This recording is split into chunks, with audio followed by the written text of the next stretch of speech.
Pemimpin Tiongkok dan pemimpin Indonesia bertemu merayakan 10 tahun kemitraan strategis komprehensif Indonesia-Tiongkok dengan pertemuan bilateral di Chengdu, Tiongkok pada 27-28 Juli 2023 kemarin. Pertemuan tersebut atas inisiatif Presiden Xi Jinping yang mengundang Presiden Jokowi sambil menikmati jaringan metro dan kebesaran bangunan di kota Chengdu, Provinsi Sichuan. Kota Chengdu dipilih bukan Beijing karena transportasi di kota Chengdu sangat modern yang memiliki New Century Global Center, bangunan terluas di dunia dengan floor area sekitar 1,7 juta meter persegi. Kota Chengdu dipilih tentunya agar Presiden Jokowi terkesan dengan pembangunan kota, infrastruktur jalan, serta kemegahan bangunan terluas di dunia tersebut. Presiden Xi Jinping sangat cerdas dengan mengetahui ambisi Presiden Jokowi ingin memiliki IKN namun belum punya investor untuk membangun tata kota barunya tersebut. Tentunya Tiongkok menjual dirinya yang siap menjadi mitra strategi jangka panjang Indonesia dalam membangun IKN. Untuk itu Xi Jinping menawarkan kesepakatan. 8 kesepakatan ekonomi akhirnya ditandatangani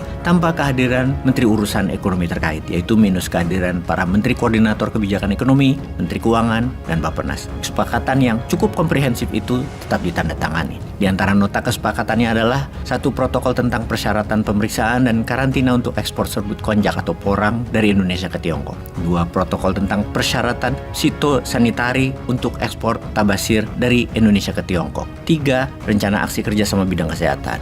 4 pusat penelitian dan pengembangan bersama budidaya laut. 5 kerjasama perencanaan berbagai pengetahuan dan pengalaman terkait pemindahan ibu kota baru Indonesia. 6 peningkatan kerjasama Indonesia-Tiongkok, Two Countries, Twin Parks. 7 kesepakatan ekonomi dan teknis.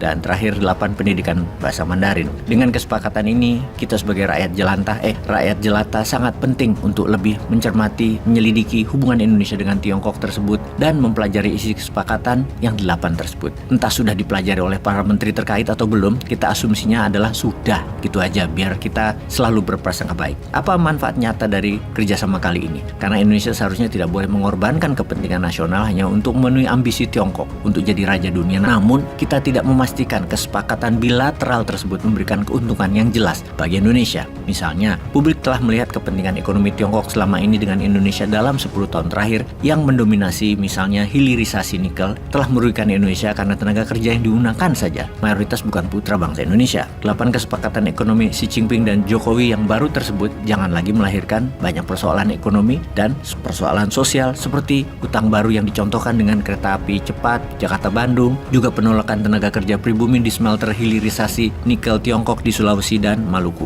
Karena secara sederhana 8 kesepakatan itu menimbulkan banyak pertanyaan. Kita uraikan pertanyaan masyarakat. 1 mengenai tepung porang. Ini kita mau diplokoto apa dengan Tiongkok karena kok kesepakatannya kayak dengan nikel ya. Pengusaha dari Tiongkok akan menjebuk ke Indonesia untuk kesepakatan pengolahan di sini. Petani tetap dapat 2.000 per kilonya supaya lulus karantina pakai perusahaan Tiongkok di Indonesia. 2, bubuk tebasir atau bigar bambu yang buat kolagen kulit cerah dan awet muda yang hanya ada di Indonesia tersebut bahannya. Yang kalau skincare pakai merkuri agar kulit cerah, namun seharusnya skincare itu pakai tabasir. Tabasir adalah masa depan skincare dunia. 3, kesehatan. Undang-undang kesehatan maksudnya gimana ya? Bagian dari rencana Tiongkok gitu. 4, riset dan pengembangan industri plant breeding dan budidaya laut. Kita ini raja laut, kita dapat apa dari kesepakatan ini? 5, IKN. Pertanyaannya, arahnya kemana sih IKN? Bikin ibu kota kok melibatkan asing? Jadi gimana sih maksudnya? Kayak bikin properti aja gitu ya. Ini ibu kota loh. 6, Twin Park. Ini Two Country Twin Park maksudnya gimana? Kayak one country itu sistem Taiwan Tiongkok yang sebentar lagi jadi satu country satu sistem komunis gitu ya. Atau gimana sih maksudnya Twin Park itu? 7, ekonomi itu kerjasamanya bagaimana? Kita bergantung ekonomi dengan Tiongkok atau gimana gitu ya. 8, bahasa Mandarin. Ini pertanyaan bingung nih. Biarkan alami saja antar warga belajar bahasa Mandarin. Jangan pemerintah negara lain mengharuskan bisa bahasa Mandarin. Ini merupakan tusukan serangan cultural warfare semestinya. Bener deh, sebaiknya tepung porang dan bubuk tabasir yang untuk kolagen kecantikan itu tidak usah keluar dari Indonesia. Ratusan juta penduduk Indonesia tuh kulitnya tidak kinclong kan? Ya biarlah tabasir di Indonesia, biar kita pada kinclong. Juga kita butuh perbaikan gizi dari tepung konjak atau porang. Jual sewajarnya untuk bangsa sendiri. Kalau negara lain butuh, ya tunggu kita penuhi kebutuhan warga dulu, baru sisanya diekspor. Karena sesungguhnya masyarakat banyak yang gelisah atas keterburu-buruan atau keputusan tanpa kajian penelitian mendalam yang selama ini dilakukan, yang ujung-ujungnya bermasalah atau membuat Indonesia rugi. Kita paham, banyak masyarakat awam tidak paham bernegara, namun ketidakpahaman jangan dimanfaatkan pejabat atau buzzer rupiah sebagai senjata mengelabui rakyat. Seperti misalnya pada kemarin di TV One, dalam obrolan Karni Elias dengan Menteri Investasi bilang, benar harga nikel dunia yang hilirisasi dijual harganya lebih murah 50% ke Tiongkok, plus tidak bayar pajak lagi. Ini bukan berita baru. Banyak pengamat yang telah mengatakan bahwa Indonesia itu rugi dagang dengan Tiongkok. Yang dikesankan kita ekspor mendapatkan nilai 400 triliun rupiah itu padahal uangnya Tiongkok, bukan untungnya Indonesia.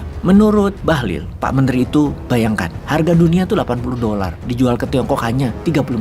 Itu kan gila. Sudah begitu dapat fasilitas tidak bayar pajak selama 30 tahun. Anjir nggak tuh? Berkaitan 5 ton pengiriman ke Tiongkok yang tidak dicatat di Dirjen Pajak jadi selundup ke Tiongkok yang tidak pernah ditindak, juga tidak menuntut kita itu ke Tiongkok. Ada apa ini? Jelas pengakuan kerugian Indonesia yang $400 miliar atau 6.000 triliun rupiah adalah benar adanya dengan penjelasan si Bahlil ini. Sudah dirampok 6.000 triliun rupiah dari nikel, masa produk lain kita kasih lagi ke Tiongkok? Jadi tolong jelaskan manfaat 8 kesepakatan itu apa ya? Peace.